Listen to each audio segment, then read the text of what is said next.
ओम श्री गुरुभ्यो नमः। हरिः ओम। ओम श्री परमात्मने नमः। अथ भगवद्गीता अथ सप्तमोऽध्यायः ज्ञान विज्ञान योगः। श्री भगवानुवाच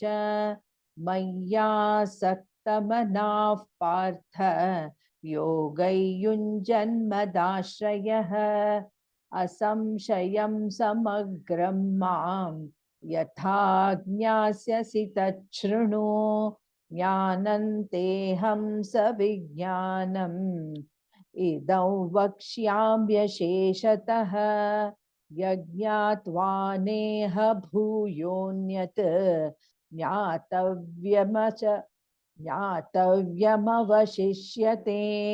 मनुष्याणां सहस्रेषु कश्चिद्यतति सिद्धये यततामपि सिद्धानां कश्चिन्मां वेति तत्त्वतः। भूमिरापो नलो वायुः खं मनो बुद्धिरेव च अहंकार इति यं मे भिन्ना प्रकृतिरष्टधा अपरेयमितस्त्वन्यां प्रकृतिं विद्धि मे परां जीवभूतां महाबाहो ययेदन्धार्यते जगत्। एतद्योनीनि भूतानि सर्वाणीत्युपधारय अहं कृत्स्नस्य जगतः प्रभव प्रलयस्तथा मत्तः परतरन्नान्यत् किञ्चिदस्ति धनञ्जय। मयि सर्वमिदं प्रोतं सूत्रे मणिगणा इव रसोऽहमप्सु कौन्तेय प्रभास्मि शशिसूर्ययोः प्रणवः सर्ववेदेषु शब्दः के पौरुषनृषु पुण्यो गन्धः पृथिव्यां च तेजश्चास्मि विभावसौ जीवनं सर्वभूतेषु तपश्चास्मि तपस्वशु बीजं मां सर्वभूतानां विद्धि पार्थ सनातनं बुद्धिमतामस्मि तेजस्तेजस्विनामहं बलं बलवतां कामरागविवर्जितं धर्माविरुद्धो भूतेषु कामोऽस्मि भरतर्षभ। ये चैव सात्विका भावाः राजसास्तामसाश्च ये मत्त एवेति तान् विद्धि न त्वहन्तेषु ते मयि त्रिभिर्गुणमयैर्भावैः एभिः सर्वमिदं जगत् मोहितन्नाभिजानाति मामेभ्यः परमव्ययम् दैवी ह्येषा गुणमयी मम माया दुरत्यया मामेव ये प्रपद्यन्ते मायामेतान्तरन्ति ते न मां दुष्कृतिनो मूढाः प्रपद्यन्ते नराधमाः मायया परतज्ञानाः आसुरं भावमाश्रिताः चतुर्विधा भजन्ते मां जनाः सुकृतिनोऽर्जुन आर्तो जिज्ञासुरर्थार्थी ज्ञानी च भरतर्षभ तेषां ज्ञानी नित्ययुक्तः एकभक्तिर्विशिष्यते प्रियो हि ज्ञानिनोत्यर्थम् अहं स च मम प्रियः उदारा सर्व एवैते ज्ञानी त्वात्मैव मे मतम् आस्थितः स हि युक्तात्मा मामेवानुत्तमां गतिं बहूनां जन्मनामन्ते ज्ञानवान् मां प्रपद्यते वासुदेवः सर्वमिति समहात्मा सुदुर्लभः कामैस्तैस्तैर्हृतज्ञानाः प्रपद्यन्तेऽन्यदेवताः तन्तन्नियममास्थाय प्रकृत्या नियता स्वया यो यो यान्तनुं भक्तः श्रद्धयार्चितुमिच्छति तस्य तस्याचलां श्रद्धां तामेव विदधाम्यहम् सतया श्रद्धया युक्तः तस्याराधनमीहिते लभते च ततः कामान् मयैव विहितान् हितान् अन्तवत्तु फलं तेषां तद्भवत्यल्पमेधसां देवान् देवयजो यान्ति मद्भक्ता यान्ति मामपि अव्यक्तव्यक्तिमापन्नं मन्यते मामबुद्धयः परं भावमजानन्तः ममाव्ययमनुत्तमम् वेदाहं समतीतानि वर्तमानानि चार्जुन भविष्याणि च भूतानि मां तु वेद न कश्चन इच्छाद्वेषसमुत्थेन द्वन्द्वमोहेन भारत सर्वभूतानि सम्मोहं सर्गे यान्ति परन्तप येषां त्वन्तगतं पापं जनानां पुण्यकर्मणां ते द्वन्द्वमोहनिर्मुक्ताः भजन्ते मां दृढव्रताः जरामरणमोक्षाय मामाश्रित्य यतन्ति ये ते ब्रह्म तद्विदुः कृत्स्नम् अध्यात्मं कर्म चाखिलं साधिभूताधिदैवं मां साधियज्ञं च ये विदुः प्रयाणकालेऽपि च मां ते विदुर्यक्तचेतसः ॐ तत्सदिति श्रीमद्भगवद्गीतासु उपनिषत्सु ब्रह्मविद्यायां योगशास्त्रे श्रीकृष्णार्जुन संवादे ज्ञानविज्ञानयोगो नाम सप्तमोऽध्यायः। ॐ श्री परमात्मने नमः। अथ अष्टमोऽध्यायः अक्षरब्रह्मयोगः। अर्जुन उवाच किं तद्ब्रह्म किमध्यात्मं किं कर्म पुरुषोत्तम अधिभूतं च किं प्रोक्तम् अधिदैवं किमुच्यते अधियज्ञः कथं कोत्र देहेऽस्मिन् मधुसूदन प्रयाणकाले च कथं ज्ञेयोऽसि नियतात्मभिः श्रीभगवानुवाच अक्षरं ब्रह्म परमं स्वभावोऽध्यात्ममुच्यते भूतभावोद्भवकरः विसर्गः कर्म संज्ञितः अधिभूतं क्षरो भावः पुरुषश्चाधिदैवतम् अधियज्ञोऽहमेवात्र देहे देहभृता वर अन्तकाले च मामेव स्मरन् मुक्त्वा कलेवरं यः प्रयाति समद्भावं याति नास्त्यत्र संशयः ययौ वापि स्मरन् भावं त्यजत्यन्ते कलेवरं तन्तमेवैति कौन्तेय सदा तद्भावभावितः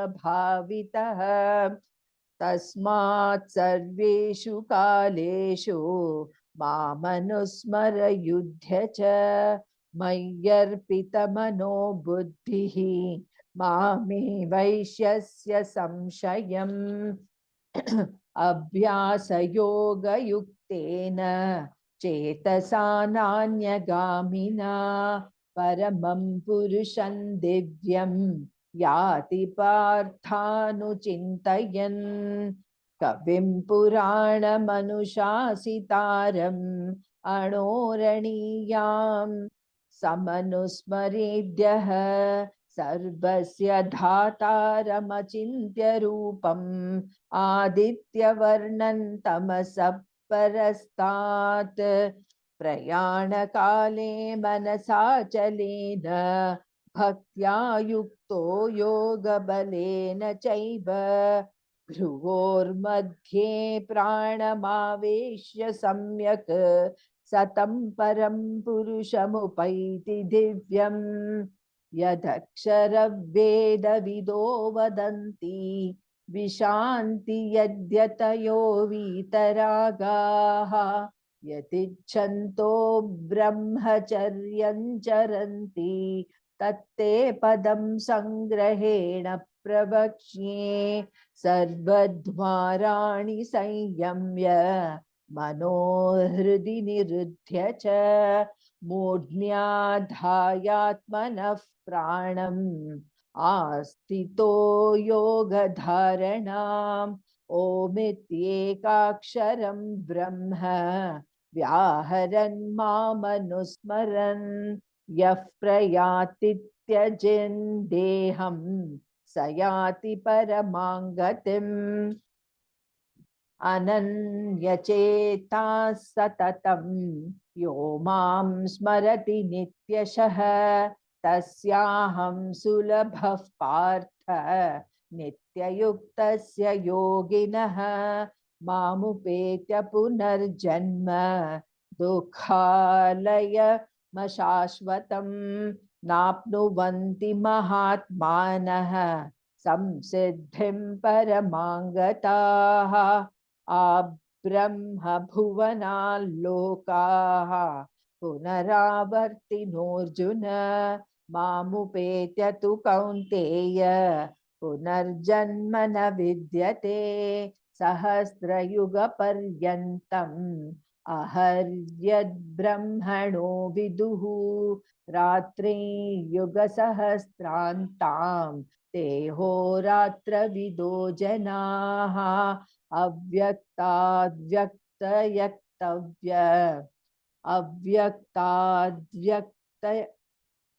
अव्यक्ताद्व्यक्तयः सर्वाः प्रभवन्त्यहरागमे रात्र्यागमे प्रलीयन्ते तत्रैवाव्यक्तसंज्ञके भूतग्रामः स एवायं भूत्वा भूत्वा प्रलीयते रात्र्यागमे वशः पार्थ प्रभवत्यहरागमे परस्तस्मात्तु भावोऽन्यो व्यक्तो व्यक्तात् सनातनः यः सर्वेषु भूतेषु नश्यत्सु न विनश्यति अव्यक्तोऽक्षर इत्युक्तः तमाहुः परमां गतिं यप्राप्य न निवर्तन्ते तद्धाम परमं मम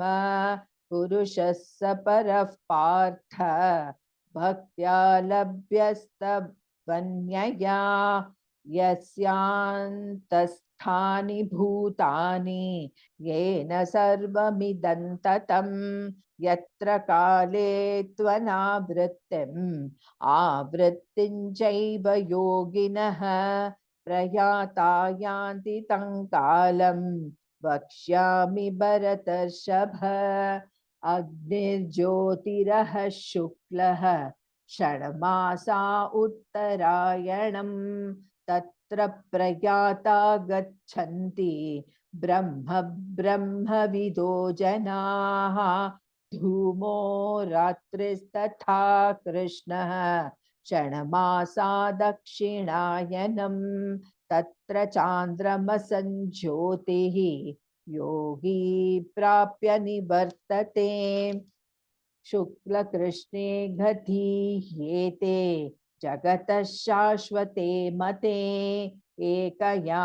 यात्यनावृत्तिम् अन्यया वर्तते पुनः नैते श्रुति पार्थ जानन् योगी मुह्यति कश्चन तस्मात् सर्वेषु कालेषु योगयुक्तो भवार्जुन वेदेषु यज्ञेषु तपस्सु चैव दानेषु यत् पुण्यफलं प्रदिष्टम् अत्येति तत्सर्वमिदौ विदित्वा योगी परं स्थानमुपैति चाद्यम् ॐ तत्सदिति श्रीमद्भगवद्गीतासु उपनिषत्सु ब्रह्मविद्यायां योगशास्त्रे श्रीकृष्णार्जुन संवादे अक्षरब्रह्मयोगो नाम अष्टमोऽध्यायः। ॐ श्री परमात्मने नमः। अथ नवमोऽध्यायः राजविद्या राजगुह्ययोगः। श्रीभगवानुवाच इदं तु ते गुह्यतमं प्रवक्ष्याम्यनसूयवे ज्ञानविज्ञानसहितं यज्ञात्वा मोक्ष्यसे शुभात् राजविद्या राजगुह्यं पवित्रमिदमुत्तमं प्रत्यक्षावगमं धर्म्यं सुसुखं कर्तुमव्ययम् अश्रद्धधानाः पुरुषाः धर्मस्यास्य परन्तप अप्राप्यमान् निवर्तन्ते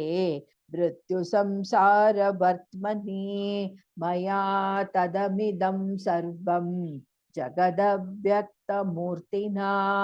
मत्स्थानि सर्वभूतानि न चाहन्तेष्वस्थितः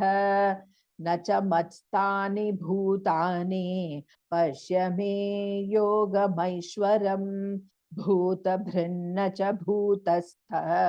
ममात्मा भूतभावनः यथाकाशस्थितो नित्यं वायुः सर्वत्र गोमहान् तथा सर्वाणि भूतानि मत्स्थानीत्युपधारयः सर्वभूतानि कौन्तेय प्रकृतिं यान्ति मामिकां कल्पक्षये पुनस्तानि कल्पादौ विसृजाम्यहं प्रकृतिं स्वामवष्टभ्य विसृजामि पुनः पुनः भूतग्राममिमं कृत्स्नम् अवशं प्रकृतेर्वशात् न च मान्तानि कर्माणि निबध्नन्ति धनञ्जय उदासीनवदासीनमत् असक्तं तेषु कर्मसु मयाध्यक्षेण प्रकृतिः सूयते सचराचरं हेतुनानेन कौन्तेय जगद्विपरिवर्तते अवजानन्ति मां मूढाः मानुषीं तनुमाश्रितं परं भावमजानन्तः मम भूतमहेश्वरं मोघाशामोघकर्माणः मोघज्ञानाविचेतसः राक्षसीमासुरीं चैव प्रकृतिं मोहिनीं श्रिताः महात्मानस्तु मां पार्थ दैवीं प्रकृतिमाश्रिताः भजन्त्यनन्यमनसः ज्ञात्वा भूतादिमव्ययं सततं कीर्तयन्तो मां यतन्तश्च दृढव्रताः नमस्यन्तश्च मां भक्त्या नित्ययुक्ता उपासते ज्ञानयज्ञेन चाप्यन्ये यजन्तो मामुपासते एकत्वेन पृथक्त्वेन बहुधा विश्वतो मुखम् अहं क्रतुरहं यज्ञः स्वधाहमहमौषधम् मन्त्रोऽहमहवे मन्त्रोऽहमहमेवाज्यम् अहमग्निरहं हुतं पिताहमस्य जगतः माता धाता पितामहः वेद्यं पवित्रमोङ्कारः ऋक्सामयजुरेव च गतिर्भर्ता प्रभुः साक्षी निवासः शरणं सुहृत् प्रभवः प्रलयस्थानं निधानं बीजमव्ययं तपाम्यमहौ वर्षं निगृह्णं निगृह्णाम्युत्सृजामि च अमृतं चैव मृत्युश्च सदसच्चाहमर्जुन त्रैविद्या मां सोमपापूतपापाः यज्ञैरिष्ट्वा स्वर्गतिं प्रार्थयन्ते ते पुण्यमासाद्य सुरेन्द्रलोकम् अश्नन्ति दिव्यान् दिवि देवभोगान् ते तं भुक्त्वा स्वर्गलोकौ विशालम् क्षीणे पुण्ये मर्त्यलोकौ विशन्ति एवं त्रयी धर्म मनुप्रपन्नाः गतागतं कामकामा लभन्ते अनन्याश्चिन्तयन्तो मां ये जनाः पर्युपासते तेषां नित्याभियुक्तानां योगक्षेमौ वहाम्यहम् येऽप्यन्यदेवता भक्ताः यजन्ते श्रद्धयान्विताः तेऽपि मामेव कौन्तेय यजन्त्य विधिपूर्वकम् अहं हि सर्वयज्ञानां भोक्ता च प्रभुरेव च न तु मामभिजानन्ति तत्त्वेनातश्च वन्ति ते यान्ति देवव्रता देवान् पितॄन् यान्ति पितृव्रताः भूतानि यान्ति भूतेज्याः यान्ति मद्याजिनोऽपि मां पत्रं पुष्पं फलं तोयं यो मे भक्त्या प्रयच्छति तदहं भक्त्युपरतम् अश्नामि प्रयतात्मनः यत्करोषि यदश्नासि यच्छुहोषि ददासि यत्तपस्यसि कौन्तेय तत्कुरुष्व मदर्पणम् शुभाशुभफलैरेवं मोक्षसे कर्मबन्धनैः सन्न्यासयोगयुक्तात्मा विमुक्तो मामुपैष्यसे समोऽहं सर्वभूतेषु न मे द्वेष्योऽस्ति न प्रियः ये भजन्ति तु मां भक्त्या मयि ते तेषु चाप्यहम् अपि चेत् सुदुराचारः भजते मामनन्यभाक् साधुरेव समन्तव्यः सम्यगव्यवस्थितो हि सः क्षिप्रं भवति धर्मात्मा शश्वच्छन्तिन्निगच्छति कौन्तेय प्रतिजानीहि न मे भक्तः प्रणश्यति माहि पार्थव्यपाश्रित्य येऽपि स्युः पापयोनयः स्त्रियो वैश्यास्तथा शूद्राः तेऽपि यान्ति परां गतिम् किं पुनर्ब्राह्मणः पुण्याः भक्ता राजर्षयस्तथा अनित्यमसुखल्लोकम् इमं प्राप्य भजस्व मां मन्मना भव मद्भक्तः मद्याजी मां नमस्कुरु मामे वैश्यसि युक्तैव आत्मानं मत्परायणः ॐ तत्सदिति श्रीमद्भगवद्गीतासु उपनिषत्सु ब्रह्मविद्यायां योगशास्त्रे श्रीकृष्णार्जुनसंवादे राजविद्या राजगुह्ययोगो नाम नवमोऽध्यायः।